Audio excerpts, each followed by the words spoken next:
반갑습니다. 날씨가 많이 더워졌죠? 네, 무덥습니다. 저도 더위를 많이 탄 스님이라서 오는데 땀이 많이 나네요. 딱 이제 찍는 데다가 카메라까지 찍고 있어 더 잘 닦아야 돼요.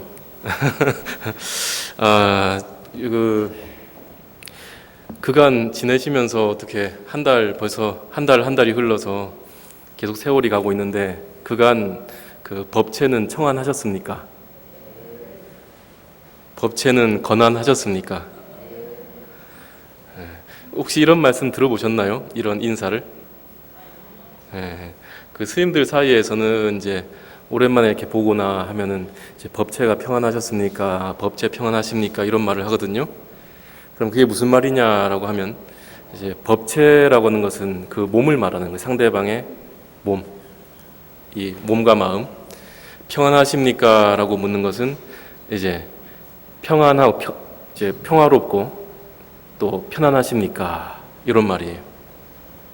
그 몸과 마음이 그간 못 보는 동안 편안하고 또 편안하셨습니까? 평화로우셨습니까? 또는 건강하셨습니까? 이런 걸 이제 묻는 하나의 인사입니다. 인사. 그런데 거기서 상대방의 몸을 지칭하는 그 표현 가운데 그 법체라는 말을 썼죠. 이 법체라고 하는 것은 법법자에다가 몸체자 또는 이제 그 근본 체자 이렇게 얘기할 수 있습니다. 그래서 법의 근본인 몸, 바로 내 몸을 말하는 겁니다. 이 몸뚱이를 몸과 마음을 합해가지고 즉 색수상행식 오온으로 이루어진 이 몸뚱이 전체를 일러서 이제 높여서 법체라는 말을 표현합니다. 그런데 이 법이라고 하는 것은 법체라고 하는 것은 왜 그러면 이 몸을 높여가지고 법체라고 얘기하느냐라고 하면 왜 그럴까요? 왜 법의 본체라고 할까요? 이 법이라는 표현은 법법자, 이 법이라는 표현은 불교에서는 대략 4가지 용례가 있다라고 얘기하기도 합니다. 4가지. 그 법이라는 쓰임이, 법이라는 글자의 용어의 쓰임이 4가지가 있어요. 우리가 흔히 이제 이 세상에 질서가 있을 때, 이 우주의 질서를 얘기할 때 우주법이 있죠. 우주법. 자연법이라고 하는 우주의 법이 있습니다. 그때의 법이 하나가 있고, 또 두 번째로는 저 판사나 변호사나 법률가들이 얘기하는 성문법, 인간 사회의 질서를 유지하기 위해서 꼭 지켜야만 할 규율로서의 법칙, 그래서 성문법이라고 하는 두 번째 의미가 있으며, 이제 세 번째는 이제 우리가 부처님께서 가시면서 열반에 드시면서 내가 남긴 법과 율을 따르라 할 때 그 법, 바로 부처님의 가르침을 법이라고 합니다. 그때는 달리 불법이라고 하겠죠, 그죠? 부처님의 가르침. 그 다음에 네 번째는 이제 좀 특수한 용례인데, 이거는 스님들이 공부하는 그 논서 가운데 구사론이라든지 이런 비바서론이라든지 이런 논서가 있는데, 거기에 보면은 세상 만물을 갖다가 75가지 내지는 100가지로 요소로 분류해가지고 75법이다, 100법이다 이렇게 얘기합니다. 그때의 법이라는 것은 이 세상 만유를 구성하는 요소, 다르마 이렇게 얘기합니다. 달마 이렇게 얘기하기도 하고요. 그래서 4가지 뜻이 있습니다. 첫 번째 자연법, 두 번째 성문법, 세 번째 부처님의 불법, 네 번째 이 세상 존재 요소인 다르마. 그래서 법이라는 같은 글자로 이 4가지 의미를 막 섞어 쓰다 보면은 헷갈리기 쉽다는 거죠. 그런데 제가 지금 말하는 이 법이라고 하는 것은 첫 번째 의미와 세 번째 의미를 같이 가지고 있는 겁니다. 첫 번째 의미라는 것은 자연법이라고 했죠. 이 세상의 우주의 질서, 이 세상에 존재하고는 이 우주가 돌아가는 기본 운행 법칙이라고 할까요? 그런 것을 얘기했고, 세 번째는 뭐라 했습니까? 부처님의 가르침이다라고 했죠. 실질적으로 이 두 개가 같은 거예요. 왜냐하면 부처님께서 말씀하시기를 내가 깨달은 법은, 내가 깨달은 이 거룩한 법은 내가 만들거나 발명한 것이 아니다라고 하셨거든요. 부처님께서 깨달은 이 법이라는 것은 이 우주 만유에 내재하고 편재하는 그 진리를 그저 발견했을 뿐이다 라고 얘기합니다. 부처님은 부처님의 가르침을 창조하고 발명한 자가 아니고 이미 부처님 이전에도 존재하던 그 진리 법을 발견하신 분이다라는 겁니다. 마치 수풀과 수풀을 헤치고 지나가서 저 산속 안에서 아주 오래전에 버려진 황금으로 장식된 궁전을 발견한 것처럼 부처님께서는 그 수행을 통해서 가시덤불을 헤치고 헤쳐서 그 깊은 숲 속에서 오래전부터 있어 왔던 황금의 사원, 궁궐을 발견한 것이다. 진리를 발견한 것일 뿐이다 라고 얘기를 합니다. 그때의 법을 얘기하고 이 법이라는 것은 그래서 진리이며 또 부처님의 남기신 가르침이라는 것은 바로 남겨진, 발견되어진 진리를 우리에게 설해 주신 가르침이기 때문에 똑같은 거예요. 그리고 마찬가지로 우리 중생의 이 몸이라고 하는 것은 실질적으로 그러한 진리를 발견할 수 있는 도구가 되기 때문에 제 법체다 이렇게 얘기합니다. 이 자체로서 진리 그대로 몸이거든요. 근데 몰라요. 잘 모르기 때문에 문제가 되는 거죠. 여러분들이 그러면은 이 몸으로 생활을 하시고 삶을 살아가시는데 이 몸으로서 뭘 짓습니까? 업을 짓는다 이렇게 얘기하죠. 그럼 업을 한 몇 가지 정도 지으실까요? 한 몇 개 정도 업을 짓고 사시는 것 같습니까? 곰곰이 생각해 보면 너무 많을 것 같죠. 근데 불교에서는 굳이 얘기한다면은 이제 다 묶어 가지고 한 10가지 정도로 추려놨습니다. 그 10가지가 뭔지 아십니까? 네, 늘 예전에도 제가 한 번씩 말씀드리는데 이제 요약해서 얘기하자면은 그 업이라는 것은 3가지 도구를 가지고 지어요. 우리 몸에 있는 3가지 도구가 있습니다. 그걸로 좋은 업을 짓든 나쁜 업을 짓든 업을 짓습니다. 이 업을 짓게 되면 이 업의 결과로 뭐가 나타나요? 과보가 나타난다. 그래서 선인, 착한 일을 원인으로 착한 일을 행하면은 낙과 즐거운 과보가 오고 또 악인, 나쁜 원인을 심으면 나쁜 행위를 하게 되면은 고과, 괴로운 과보가 온다. 이게 이제 흔히 얘기하는 업보, 인과 응보론이죠. 근데 이 업을 짓는 이 도구 가운데에 뭐가 있느냐라고 한다면 그 법체 안에 신, 구, 의 들어보셨습니까? 네, 아마 절에 다니신 분 들어보셨는데 신이라고 하는 것은 뭡니까? 몸이죠. 구라고 하는 것은 뭡니까? 입이죠. 입구자잖아요. 의라고 하는 건 뭡니까? 생각이다. 우리 마음을 얘기하는 거예요. 마음. 그래서 우리가 어떤 행위를 하거나 착한 업을 짓든 나쁜 업을 짓든 할 때에 3가지 도구를 우리가 사용하는데 첫 번째는 손이나 몸을 사용해 가지고 업을 짓는 신업이 있고 두 번째는 이제 입으로 남한테 좋은 말이든 또 악한 말이든 이런 걸 해가지고 짓는 구업이 있고 또 몸과 입으로는 표현을 하지 않지만 뭘로? 내 마음속으로 머릿속으로 짓는 업이 있다. 그것을 의업이라고 한다. 그래서 신업과 구업과 의업이 있죠. 그러면 신구의 3업인데 이 신구의 3업을 또 나눠요. 나눠가지고 뭐라고 얘기하느냐라고 하면 따라해 볼까요? 신삼, 구사, 의삼.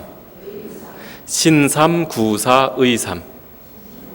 부사, 의삼. 3, 4, 3이죠? 합하면 몇 개? 10개.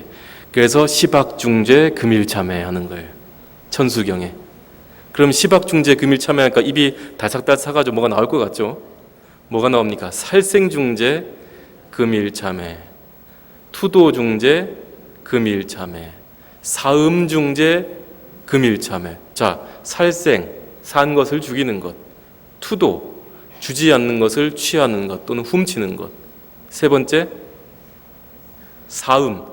여러분들은 이제 결혼해서 사시니까 결혼해서 사는 그 배우자 이외에 다른 사람과 어떤 성적인 관계를 맺는 것. 바로 바람피는 것 이 말이에요. 그래서 몸으로 살생, 산 것을 죽인다든지 투도, 훔치거나 주지 않는 것을 내가 가진다든지 세 번째 바람 핀다든지. 요 세 가지가 뭘로 짓는 세 가지예요? 몸으로 짓는 세 가지다. 그래서 신, 삼 이렇게 얘기합니다. 그럼 이제 그 다음에 뭐가 나올까요? 구사가 나오겠지. 신삼, 구사, 의삼이니까. 구사, 입으로 짓는 네 가지예요.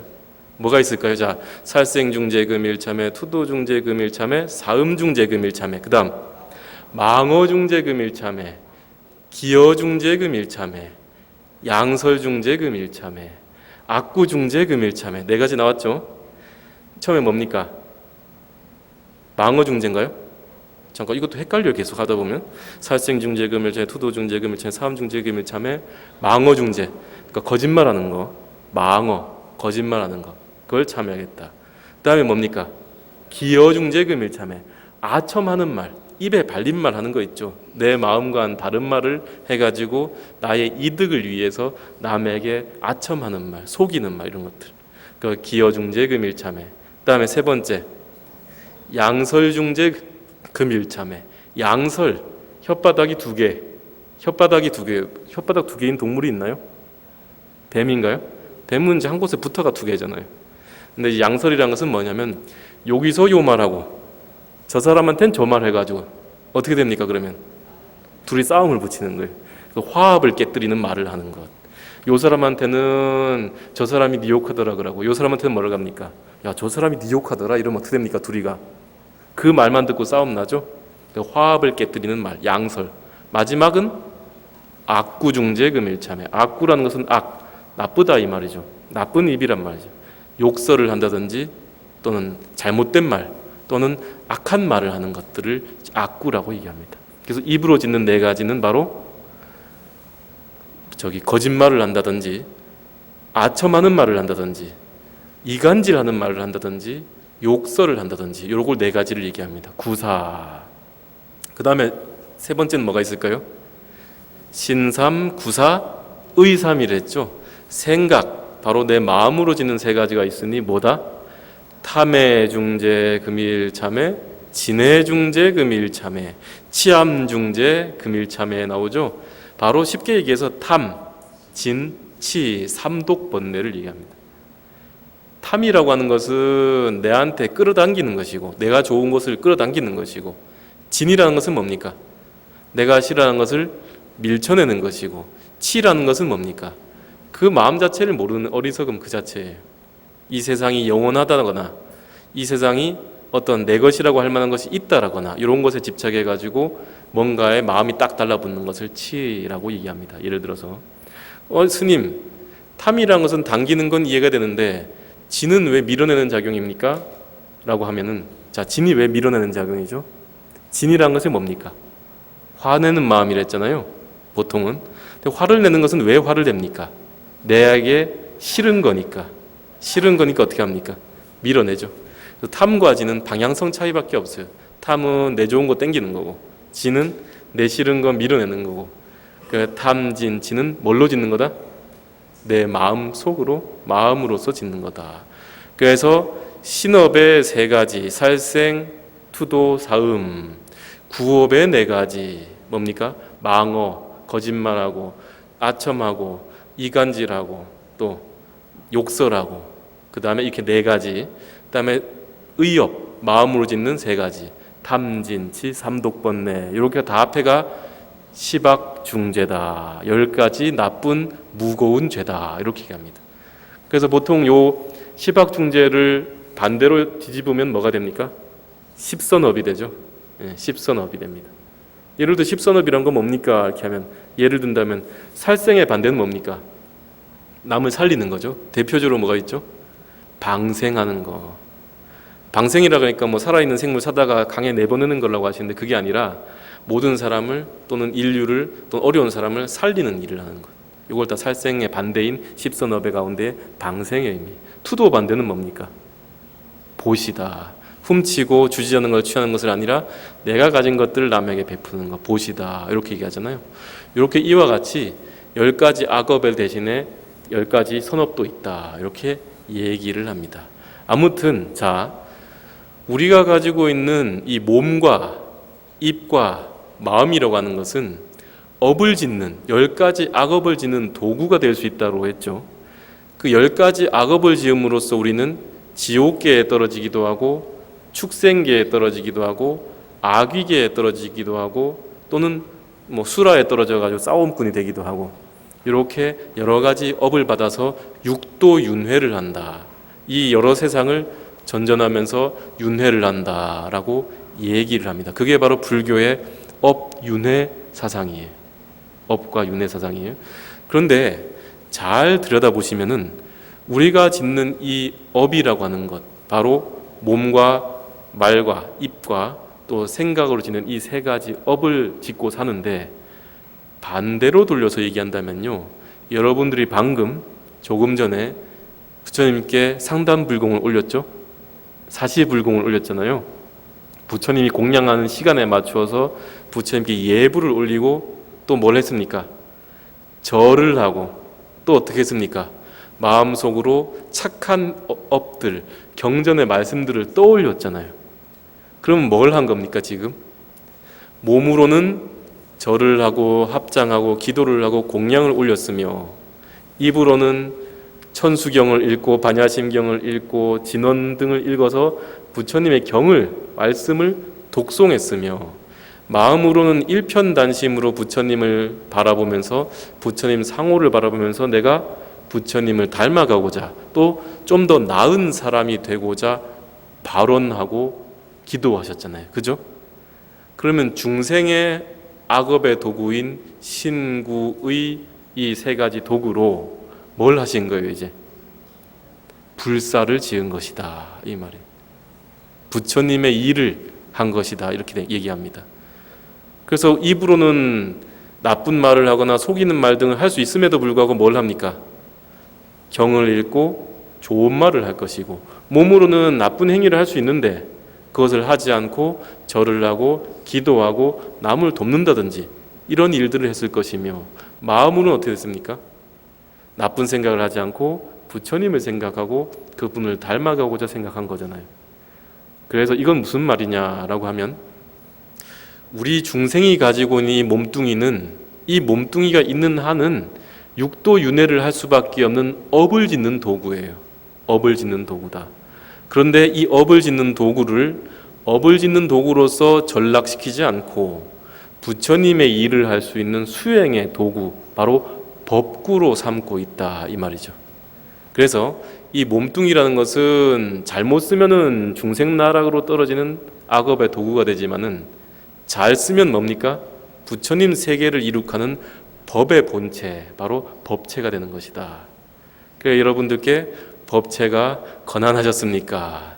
그간 법체가 평안하셨습니까? 라고 묻는 겁니다. 왜? 여러분들의 몸뚱이는 번뇌의 덩어리가 아니라 부처님의 불사를 이루는 뭐라고요? 법체, 법구, 진리의 도구가 되기 때문이다. 이렇게 얘기를 드린 겁니다. 그래서 우리가 그러면 이제 어떤 분이 얘기하죠. 그럼 우리가 착한 일을 하고 그렇게 하는 것이 진짜 법구의 일입니까? 라고 묻는데, 이 몸을 가지고 하는 행위에는 두 가지 종류가 있어요. 하나는 번뇌가 남아있는 업이고 또 다른 하나는 번뇌가 없는 업이다. 번뇌가 있는 업은 유루업이라고 얘기해요. 유루업. 번뇌가 없는 업을 무루업이다 얘기한다 이런 말이죠. 루라고 하는 것은 셀 루자예요. 누수가 일어났다 하잖아요. 누수. 물이 샌다 할 때 누수가 된다 이렇게 얘기하죠. 그 루자라는 것은 샌다 이 말이죠. 뭐가 새느냐라고 하면 우리 몸은 항상 번뇌였던 그런 허물들로 새 나간다 이렇게 얘기하는 거죠. 그 루라는 말씀입니다. 그래서 번뇌가 있는 행위를 유루업, 번뇌가 없는 행위를 무루업이라 얘기하는데, 그럼 유루업은 뭐고 무루업은 뭡니까? 라고 얘기한다면 한 가지 예를 들어드리겠습니다. 유루업을 짓게 되면은 선업이든 악업이든 두 가지 중에 하나를 짓게 돼요. 착한 일을 하는 것은 선업을 짓는 것이고 나쁜 짓을 하는 것은 악업을 짓는 것이죠. 그러면 불교의 윤회 사상에서 선업을 짓게 되면 어디로 태어납니까? 이 인간 세계보다 더 나은 세계에 태어나요. 그걸 일러서 천상계에 태어난다라고 얘기합니다. 우리가 살아생전에 착한 일을 많이 하면 어디에 태어납니까? 천상계에 태어난다. 그 삼선도라고 얘기도 합니다. 삼선도. 바로 인간이라든지 수라라든지 또는 천상계에 태어나는 것을 얘기하죠. 이 우리 몸으로 악업의 유루업을 지으면 나쁜 세계로 떨어진다라고 얘기하는데 세 가지 사막도에 떨어진다라고 얘기합니다. 사막도라는 것은 지옥이라든지 동물계인 축생이라든지 또는 배가 고픈 아귀계를 얘기합니다. 지옥, 아귀, 축생. 그래서 우리가 몸으로서 착한 일을 행하면 하늘세계에 태어나고 나쁜 일을 행하면 지옥, 아귀, 축생의 사막도에 떨어져서 항상 그 지은 선업과 악업의 복에 따라서 돌고 돌아요. 돌고 돌아요. 우리가 선업을 잘 지어가 천상계에 태어난다 할지라도 우리가 지은 선업의 그 저축통장이 다 사라지면 어떻게 될까요? 다시 아랫세계로 떨어진다라고 얘기하는 것이 불교의 업사상입니다. 우리가 아무리 열심히 착한 업을 짓고 한다 하더라도 해탈하지 못한다면은 결국은 계속해서 윤회의 굴레를 돌 수밖에 없다라고 얘기하거든요.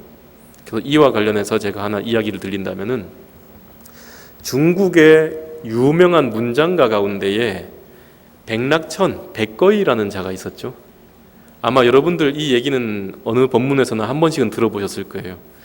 백거이라는 자가 이제 문장가, 당대 최고의 문장가였는데 이 문장가였던 이 사람이 하루는 소식을 듣습니다. 어떤 스님이 계시는데 이 스님은 평생토록 수행을 하는데 그 수행의 방식이 요상하더라. 어떻게 수행하느냐라고 했더니 바로 나무 위에 올라앉아가지고 한 번도 땅 밑으로 내려온 적이 없었다. 이 스님의 이름이 뭐냐라고 하면 조과도림선사 이렇게 얘기합니다. 그 조과도림이란 말은 무슨 말이냐? 도림이라는 것은 그 스님의 법명이고 앞에 호가 갖다 붙었는데 우리가 호를 짓잖아요. 호가 갖다 붙어 있는데 애칭과 별명이 붙어 있는데 바로 조과선사다 이렇게 얘기합니다. 그럼 조과라는 것은 뭐냐? 세조자에다가 둥지과자입니다. 둥지과자. 그러면 합하면 조과란 것이 무슨 뜻입니까? 새둥지 이런 말이죠. 그도 그럴 것이 나무 위에 올라가가지고 한 번도 내려놓지 않고 수행을 하니까 나무 위에 앉아있는 그 꼴이 뭘 닮았다고요? 새둥지가 나무 위에 앉아있는 것 같다 라고 해서 조과선사, 바로 조과도림선사라고 얘기를 합니다. 그 하루는 그 새둥지처럼 나무 위에 도림 스님이 앉아 계시니까 그 스님이 아주 큰 선지식이란 말을 듣고 이 백낙천이 찾아갑니다. 찾아가지고 물어요. 아이고 스님, 그 위에 앉아가지고 돌을 닦는다고 앉아 계시는데 그래 뭐 하나 깨친 거라도 있어 하면서 물으니 이 스님이 뭐라고 얘기했을까요? 아마 포교사 시험하신 분은 다 아실 텐데 이걸 칠불통계계라고 얘기하는데, 자, 재앙막작하고 중선봉행하라. 그 다음 자정기이면 시제불교라 이렇게 얘기합니다. 무슨 뜻이냐라고 하면은 재앙막작, 모든 나쁜 일들은 짓지 아니하고 중선봉행, 온갖 착한 일들은 받들어서 행하며 실천하며 자정기의, 자신의 마음을 깨끗하게 하는 것이 시제불교라, 모든 부처님의 가르침이다 이렇게 얘기한단 말이죠. 다시 말해서 나쁜 일 안 하고 착한 일 하면서 자기 마음 깨끗하게 하는 것이 바로 부처님 가르침이다 이런 얘기를 했단 말이죠. 여러분들 어떻습니까? 내용이 어떻습니까? 너무 당연하죠. 너무 당연하잖아요. 그래서 그날 아니나 다를까 이 백낙천도 들어보니까 별거 없거든요. 뭔가 심오한 가르침을 자기에게 설해줄 것 같은데 그렇지가 않거든요. 그러니까 뭐라 그러냐면요, 이제 코웃음을 푹 치면서 아이고 뭐 앉아가지고 대단한 거라도 할 줄 알았더니 참 세살배기 애도 아는 얘기를 하는구만 이랬단 말이지. 그러니까 그러면서 뒤돌아서는 이 백낙천의 뒤통수에 대고 조과도림선사가 이르기를 뭐라 그러셨느냐? 이놈아, 3살 먹은 애도 알아도 애가 안다 하더라도 80살 먹은 노인도 실천하긴 어려운 것이다 이렇게 얘기합니다. 3살배기라도 알아들을 수 있어도 80살 먹은 노인이라도 그것을 실천하기는 어려운 것이다 이렇게 얘기한단 말이죠. 그 말에 그냥 비수가 꽂힌 듯이 깜짝 놀란 이 백낙천이 이 조가도림선사에게 다시 돌아서서 예를 갖추었다라는 얘기가 있어요. 요것을 바로 그 조가도림선사가 얘기한 이 개송을 바로 칠불통계계라고 이해합니다. 칠불통계계라는 것은 과거 서가모니 부처님과 그 이전 시대의 모든 부처님들이 공통적으로 중생들에게 가르친 가르침이다 라고 하는 것인데, 바로 모든 불교의 가르침은 여기에 다 담겨 있어요. 그럼 이 뜻이란 것을 좀 더 풀어본다면은, 재앙막작하고 중선봉행하라 라고 하는 것은 유루업입니다.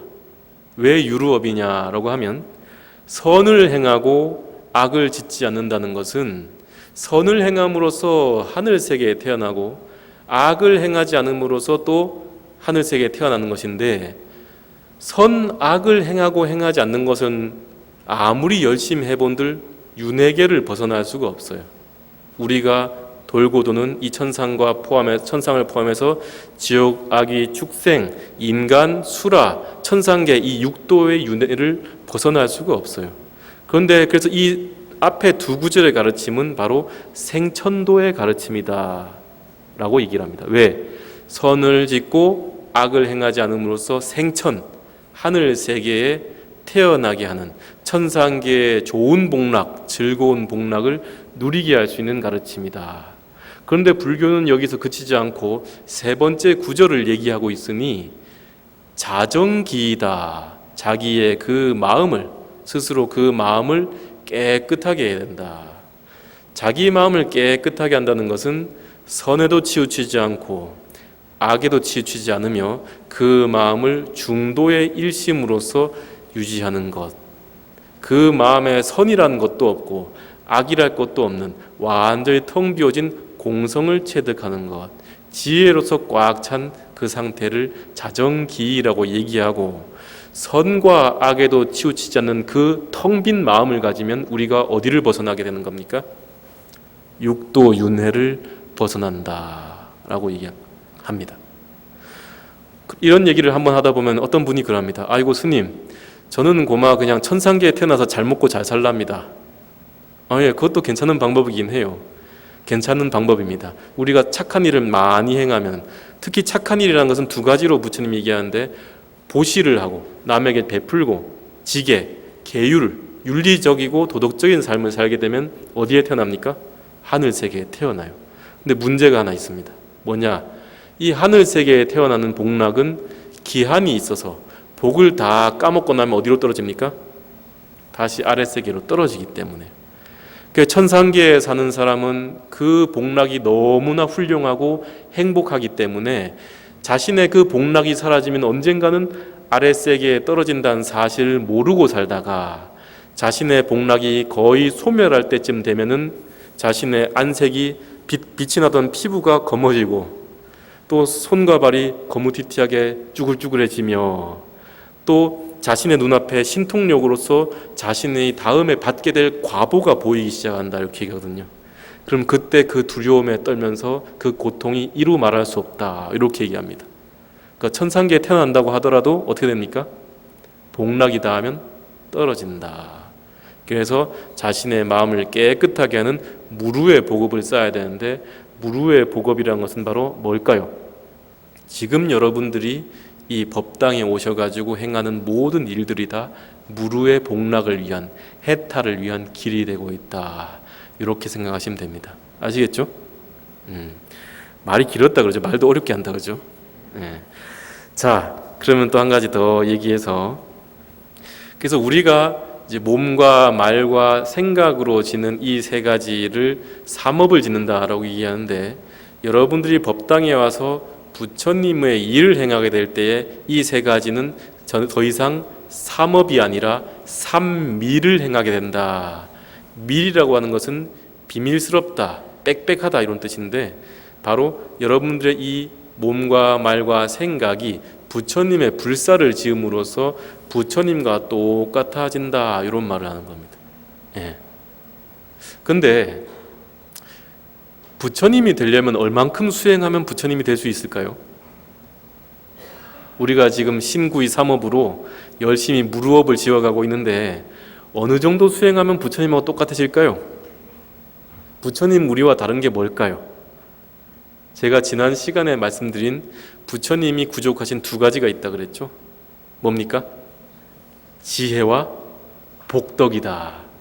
부처님은 지혜와 복덕을 지녔어요. 이 지혜와 복덕을 그러면 얼마만큼 오랫동안 닦았습니까? 라고 하면 초기 경설에서 이르기를 삼아승지 100겁을 닦았다, 이렇게 얘기합니다. 그럼 스님, 삼아승지 100겁이라는 것이 뭡니까? 라고 하면 아승지라는 말이 무슨 말이랬죠? 제가 숫자 단위라고 했죠. 숫자 단위. 그 아승지라는 것은 뭐냐면, 여러분들 한번 숫자를 한번 세어봅시다.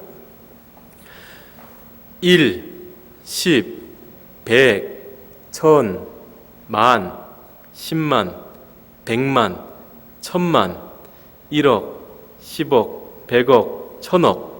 그 다음에요 1조, 10조, 100조, 1000조. 그 다음에요 다 아시네요. 1경, 10경, 100경, 1000경. 그 다음에요 몰라요? 해죠, 해. 예. 그러니까 요걸 보면 이제 보세요. 10, 100, 1000만 다음에 억, 그 다음에 조, 경, 해 나가죠. 그 다음에 또 숫자가 더 있어요. 헷갈릴까 봐 제가 적어왔거든요. 시, 이제 요때부터는 만 배씩 올라갑니다. 만 배. 그래서 시, 양, 구, 간, 정, 제, 극. 왔다, 많이 올라갔다, 그죠? 만 배씩 올라가는데 얼마나 공이 몇 개 달렸을까요? 그 다음에 뭘까요? 정제, 극 다음에. 극 다음에 뭘까요? 항아사, 아승지, 나유타, 불가사의, 무량대수, 무량수. 위의 말들은 어디서 많이 들어본 것 같지 않아요? 불교적인 용어가 나오기 시작하죠. 여러분들 일단 봤을 때 아까 이게 제일 처음 나온 항아사라는 말이 나오죠. 항아사. 항아사라는 말은 무슨 말이냐라고 하면은, 항아라고 하는 말은 인도에 있는 겐지스 강을 한문으로 음사한 걸 항아라고 얘기합니다. 항하, 항하. 항자는 이제 항상 할자는 모래자, 그 하자는 강하자입니다. 그래서 모래가 많다 이 말이죠. 모래가 많은 그 항아사, 항아 모래수와 같은, 항아사 모래수와 같은, 이렇게 얘기하잖아요. 항아사. 그때 사는 모래사자 써서. 그래서 항아의 모래수 할 때는 항아사, 이런 말을 씁니다. 그래서 아까 얘기한 그 항아사라는 그 단위는 세어봤는지는 모르겠지만 인도 겐지스강의 모래알 숫자다를 기계합니다. 경전에 보면 항아사겁 설란진 들어보셨습니까? 지장대성 위실력 항합사겁 설란진 견문첨례 일념간 이익인천 무량사 하잖아요. 지장정근할 때 지장대성 위실력, 지장보살 큰 성인의 위실력은 항아사겁 설란진, 항아사 동안에 겁이 지난다 해도 그것을 다 말하기 어려워라. 그 다음에 뭡니까? 항아사겁 설란진 견문첨례 일념간, 한순간, 일념간에 한순간이라도 보고 듣는다면, 그 지장보살을 보고 듣는다면 이익인천 무량사, 인간과 천상의 모든 일들의 이익됨이 한량이 없다. 시고 고아일심 기명래, 그러므로 내가 지금 귀의합니다. 이런 말이죠. 의미가 다 있어요. 그때 얘기한 항아사. 그 항아사보다 더 많은 게 뭐라고요? 아승지. 항아사, 즉 겐지스강의 모래, 전체 모래알 수를 몇 배 한 거, 10,000배 한 게 아승지다. 그런데 이 10,000배 한 뒤에 곱하기 3을 더해야 삼아승지다. 그러니까 부처님은 지혜와 복덕을 닦기 위해서 얼만큼? 삼아승지 겁을 닦아왔다. 그럼 뒤에 겁은 뭔데요? 겁. 겁이라는 것은 칼파라고 얘기하며, 1겁의 크기는 얼만큼입니까? 라고 하면 이제 상상의 범위를 벗어납니다. 아까 그 아승지만 하더라도 엄청 많았잖아요. 근데 3아승지 겁이라는 것은 1겁이 몇 개 있다? 3아승지 겁이 있다. 3아승지계가 있다 이 말이죠. 10의 56승이라 그럽니다. 곱하기 3. 그런데 이 아승지겁 가운데 이 겁이라는 말은 겁을 표현할 때 두 가지 의미가 정도가 있는데, 하나는 계자겁이고 다른 하나는 천이겁입니다. 그 중에 계자겁이를 설명한다면, 계자라는 것은 겨자를 얘기해요. 뭐냐? 동서남북 상하로 유순, 바로 1유순이 되는 거리, 동서남북 상하로 1유순이 되는 큰 철로 된 성이 있다 그래요.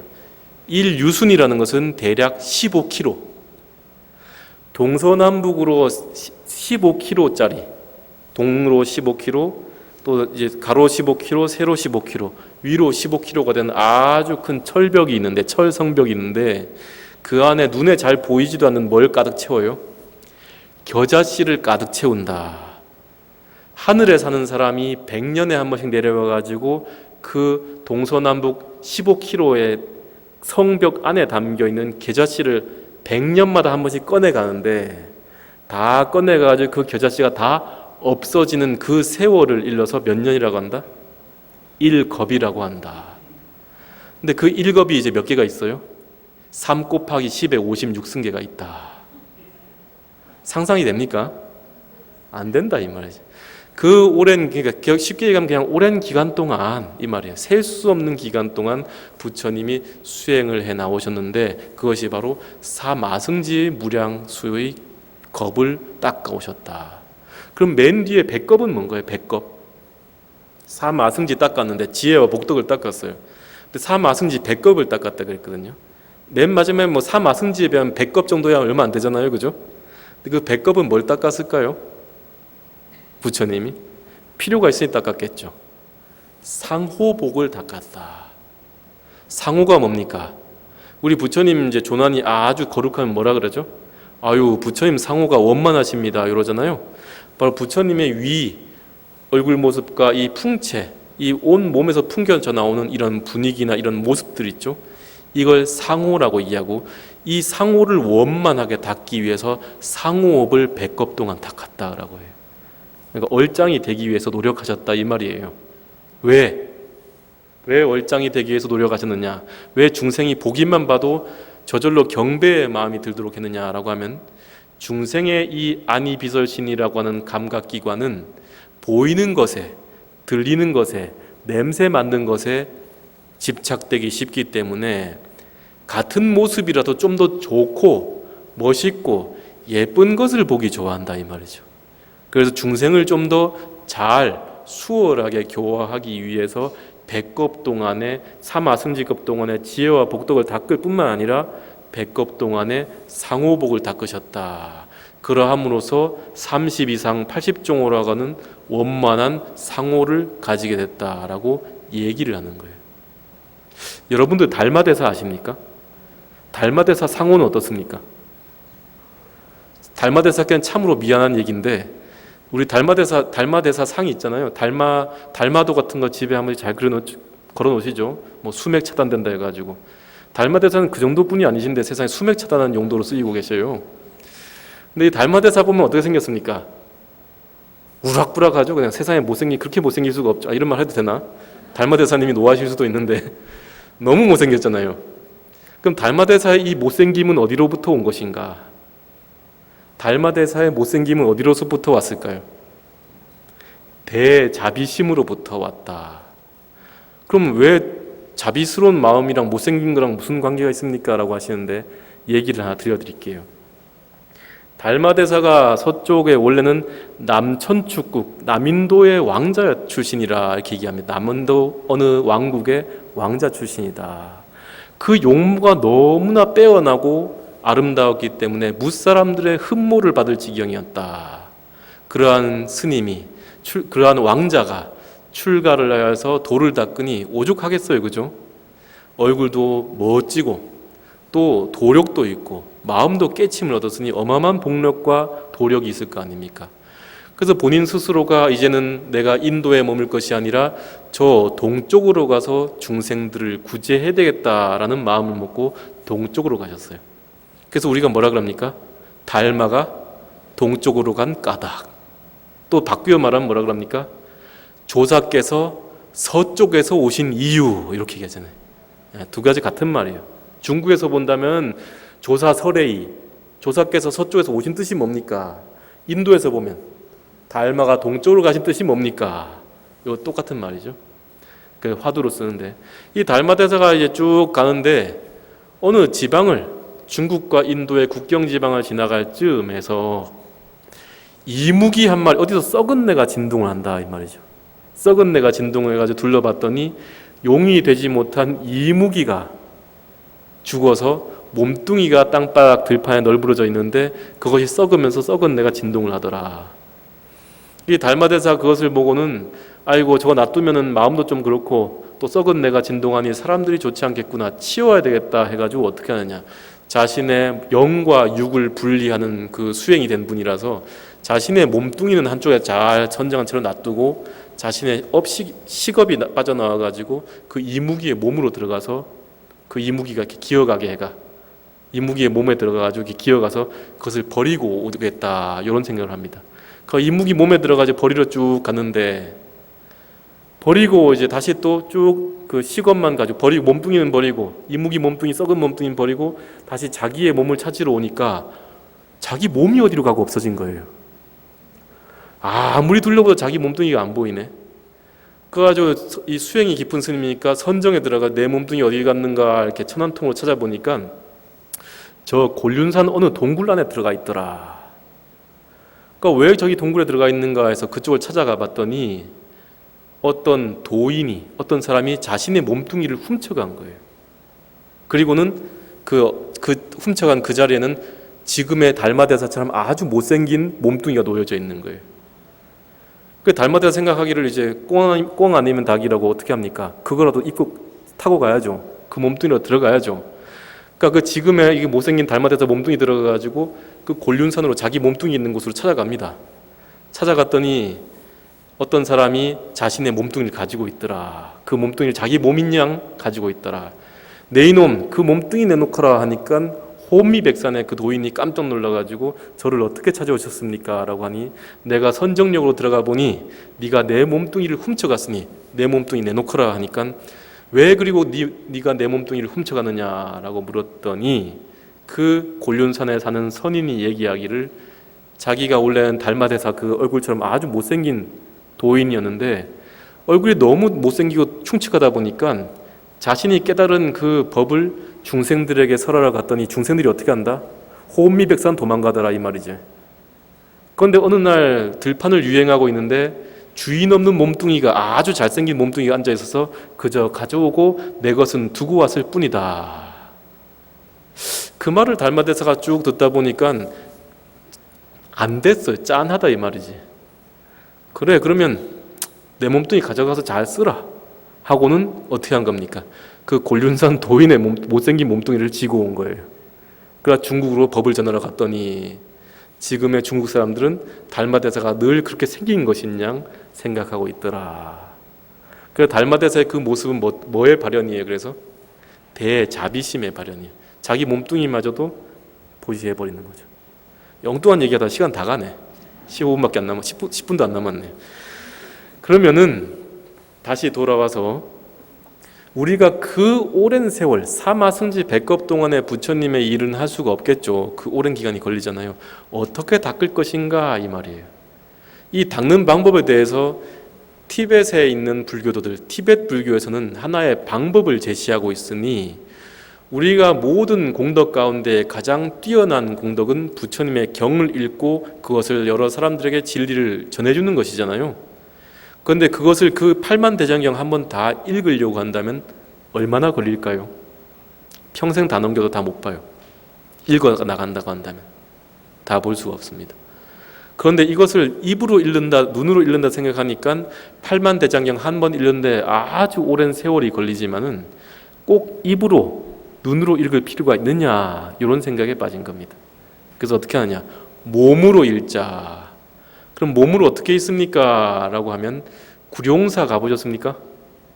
구룡사 들어갈 때에 구룡사 있죠 여긴 열애사잖아요. 구룡사 들어갈 때 입구에 뭐가 있어요?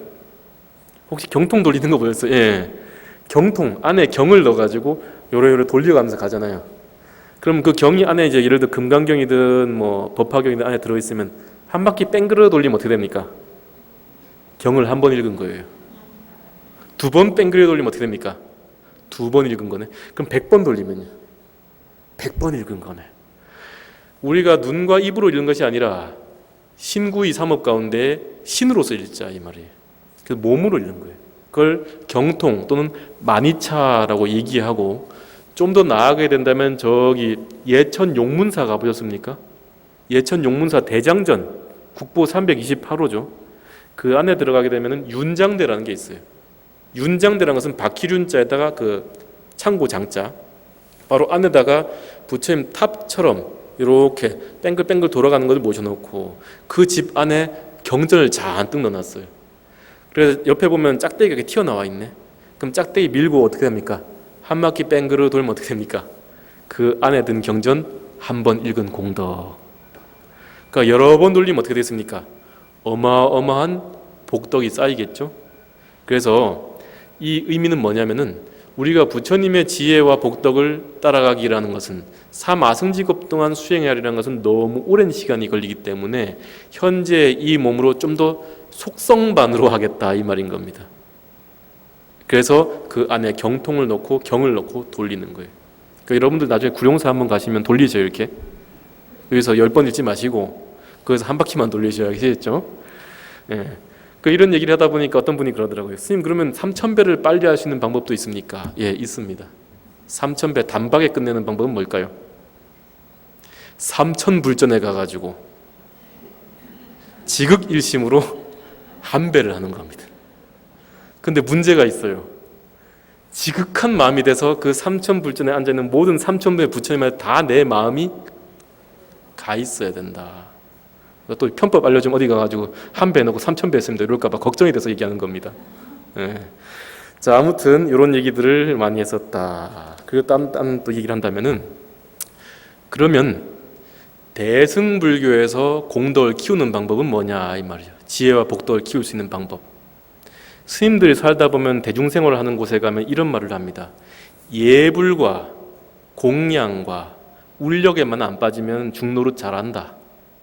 예불, 공양, 울력, 하나 더 하면 간경이나 참선, 요것만 잘하면 중노릇 잘한다 이 말이 있거든요.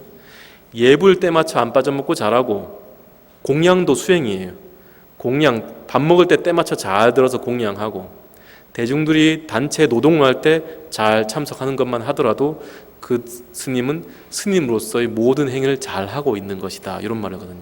왜 그러냐 하면, 예불 안에 들어있는, 대승불교에서 부처님께 예배를 올리는 예불 안에 아주 묘한 이치가 들어있기 때문이에요. 왜 그러냐, 예불을 할 때 우리는 항상 부처님께 기도를 올리고 마지막에 뭘 합니까? 마지막에 회양이라는 걸 해요. 회양. 그러니까 여러분들께 제가 늘 말씀드리는데, 회양계를 항상 하라 이런 말씀 드린 적이 있어요. 회양계. 그 회양계는 뭐냐? 원이차 공덕, 보급어 일체, 아등여중생, 당생극락국, 동견무량수, 개공성불도 하는 게 있죠. 요 회양계를 하는 의미를 새겨본다면은, 원이차 공덕, 원어건대 이 공덕이 보급어 일체, 널리 일체처에 퍼져서 아등여중생, 나를 비롯한 모든 중생들이 당생극락국, 앞으로 올 세상에 극락국토에 태어나서 동견무량수, 다 같이 무량수 아미타 부처님을 배웠고, 개공성불도 함께 다 부처님의 도를 이루도록 하여 주시옵소서 이 말이에요. 내 공덕을 누구에게 널리 편다? 일체 모든 중생에게 회양한다 해서 회양계입니다. 나만 성불하는 게 아니라 누구랑? 다른 모든 일체 중생과 함께 성불을 하겠다는 거예요. 그러면 한 사람한테 회양하면은 내가 지은 복덕이 몇 배? 2배. 두 사람한테 회양하면은 내가 지은 복덕 몇 배? 3배. 일체 모든 중생들에게 다 회양하면 몇 배? 일체 곱하기 일체 배. 예. 그래서 이 회양이라는 것을 통해서 나의 복덕을 아주 기하급수적으로 증장시킬 수 있는 방법이 바로 대승불교의 부처님의 예불 안에 들어있기 때문이다 라고 얘기를 합니다. 그러면 스님, 경을 읽을 때는 회양은 알겠는데, 끝마칠 때는 다 알겠는데 시작은 어떻게 합니까? 시작할 때는 두 가지 방법이 있습니다. 경을 읽을 때는 정구업진언부터 시작하시면 돼요. 그 어디서? 개법장진언, 정구업진언, 오방내외 안이제신진언, 개경계, 개법장진언 있죠. 오 말하나 말하다. 오 말하나 말하다까지 끝내시고 경으로 들어가시면 돼요. 아미타경이든 금경경이든. 왜 그러느냐라고 하면 정구업진언, 이제 입으로 뭘 할 거예요 지금? 경을 읽을 거잖아요. 그래서 구업을 깨끗하게, 입으로 지은 업을 깨끗하게 하는 거예요. 그걸 한 다음에 오방내외 안이제신진언, 오방, 동서남북, 이 오방 있죠. 오방, 동서남북의 이 모든, 이 세상에 존재하는 모든 신들을 편안하게 모시는 진언, 증명해 주십시오 하고 모시는 거예요. 그 다음에 개경계를 하죠. 무상심신미묘법 백천만금난조 아금문견 득수지 원해열의 진실의 위없이 높고 위없이 깊고 깊은 부처님, 거룩하신 부처님 법 백천만금난조, 백천만급이 지나가도록 만나 뵙기 어렵네. 아금문견 득수지, 내가 지금 받아지녀서 외우노니 원해열의 진실을, 부처님의 거룩한 진실한 뜻을, 의미를 알도록 하여 주십시오. 그 다음에 개법장진언, 이 부처님의 가르침의 법의 곳간을 열겠습니다 하는 거예요. 그럼 이제 경을 읽을 때는 요거 됐다, 그죠? 절을 할 때는 어떻게 할까요? 절을 할 때는 보례진언을 하십시오. 보례진언이라는 것은 널리 예배를 올린다, 예경한다 이 말이죠. 그 의미를 새겨본다면 아금 일신중, 내가 지금 이 몸 하나 가운데에 즉현무진신, 한량 없는, 다음이 없는 수많은 내 몸을 현현하여 놔두어서, 그 다음에 뭡니까? 아금 일신중 즉현무진 변제삼보전, 이 시방세계에 두루 계신 삼보전에 일일무술에 하나하나 다 무수히 수도 없이 예경 올립니다. 절을 합니다. 이런 뜻이에요.